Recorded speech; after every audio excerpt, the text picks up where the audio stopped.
This is khadow from Team Zero Gaming, and I know it's been a while. I haven't talked to you guys about anything for a while. I haven't really streamed at all for a while, but I'm back just for this video to show you guys this game that I like to call Palworld. Everyone calls it Palworld. Why did I say that? But anyway, pretty much this is a review for Palworld, just so you know if it's worth your time, worth your money, worth whatever you're going to do with it.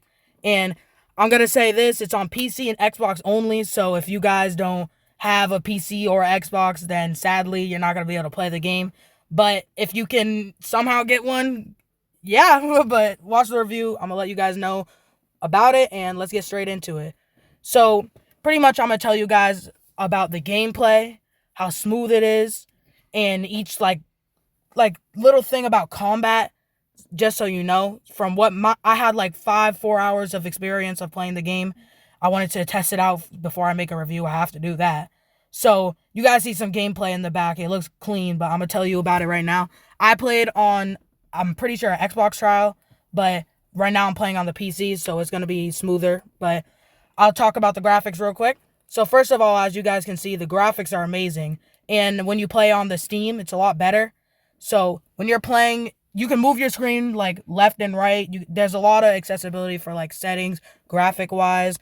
And I'll talk about the combat now in a second, but let me say that when you play the game, it's a lot smoother than it looks. Like this trailer, it's showing you these things. It's smooth, but it's not as smooth as you would want. But when you're playing, it's a lot smoother than it looks. Just know you're not going to get all the stuff they're getting in less than 2 minutes. It's going to take a while. I'll say this game is very similar to games like Ark and more survival games, but if you don't mind survival, this is like the main part of the review. I'm telling you this now. It's a big survival game. There's a lot of survival in this. It's pretty hard at the start. That's why I recommend changing up the settings a little bit. For example, like upping your EXP, all that type of things. What you can only do on the Steam is from what you said, right? You can only do, like, there's a couple things you can do on the Steam, like extra. You can only upgrade, like, EXP and all that on the Steam. But on the Xbox, you can upgrade some of those things. Like, you can upgrade EXP, I'm pretty sure, on the Xbox. But on Steam, you can only upgrade...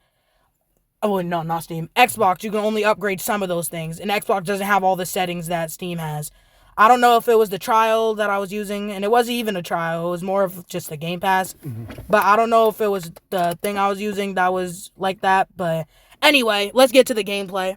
So first of all, as you guys can see, it's very fun in the gameplay. Like I said, you're not getting that stuff early. Don't even think about having a gun at the start of the game. Because you're not going to get it for another... I didn't get it for playing for 5 hours. I didn't get no gun. I didn't even get close to it. I didn't even get ore. But let me say this. You do want to up those settings. Hopefully you're on PC because I guess most of you guys will be. But just know that you're going to need to because it's... unless you guys want it to be that hard, it's a little bit extra. But anyway, gameplay-wise, very fun going to catch the pals, as we like to call them. I normally call them like Tem, whatever you want to call them, Mons. But anyway, pretty much, each PAL has its own little features. You guys see some capturing in the back. When you throw it, there's a rate. And it's not always going to be the rates you want, so don't like expect it to be every single time. When you're going for a big one, it's not going to always be good rates. I will let you know a quick tip. From the back, it has extra rates. But one thing I want to let you guys know is the gameplay is really smooth most of the time. And the combat, I guess, it's a little bit iffy sometimes when you're trying to catch things, but that's the one thing I want to tell you guys. And before we end, I'll tell you that each PAL is really fun to experiment with, and they all have their own little stats. So if you guys are like going to buy this game, I recommend it, but if you're not into survival, then don't do it. But I'll say that. What would you compare it to? I compare it to Ark. Very, very, very similar to Ark, just a monster catcher. But I hope you guys enjoyed what I said about it. If you guys, like, enjoy what I said, like I said, it's freaking... We'll keep it going too. Let me rewind it back so we can get more coverage.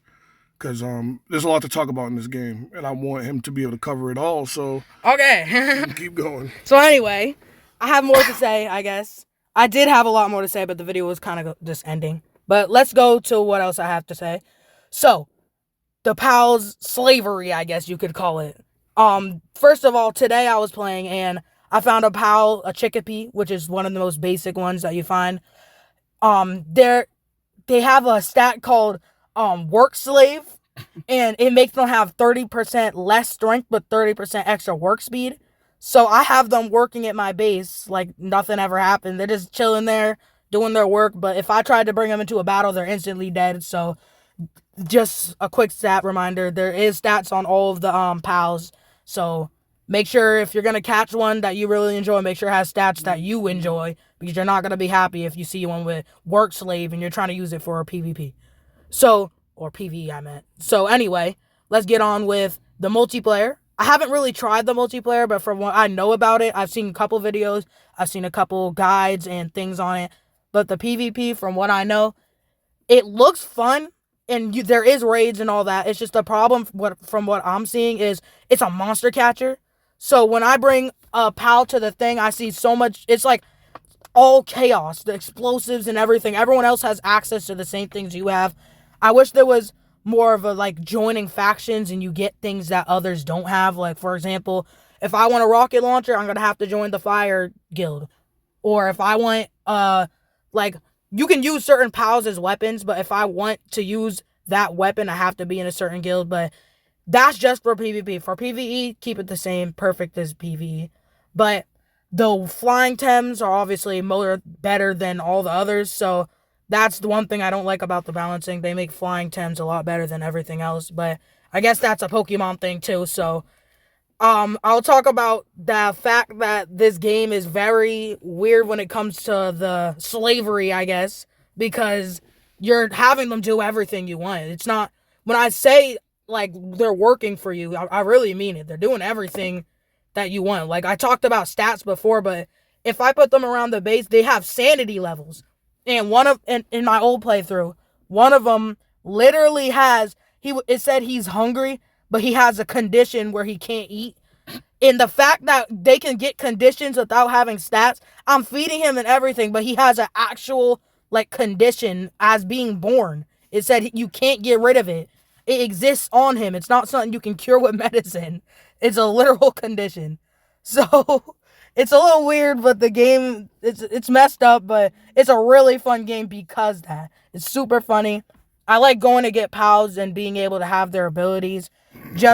But one thing I will say, when you have to craft, you have to like get this workbench called a pal gear workbench, and you guys can see them using those abilities now, but they don't always use those abilities later.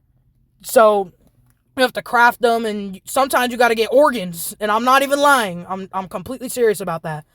But I'll tell you now, the Anubis he has, look, he'll show you right now. He has a skill tree. You find those around the map. You can get skills from them, and you feed them to your pals, and they give skills.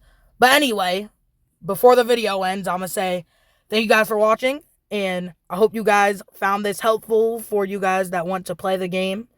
And I will say, this game is really fun, and even though it's on Xbox and Steam, don't let that get you down, because it's really enjoyable if you can somehow get one of those. But thank you guys for watching, and... Huh? What'd your score be? Oh, my score. Okay. I almost forgot that. For a quick score, my score would be, for this game, 7.5.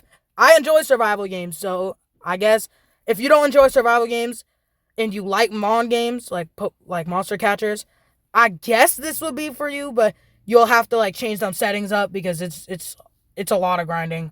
But the settings are gonna have to go up a lot. But anyway, thank you guys for watching. Give me a score in the comments. I'm gonna see what you guys say. I'm making sure to read them. And hopefully you guys enjoyed this video. Yeah.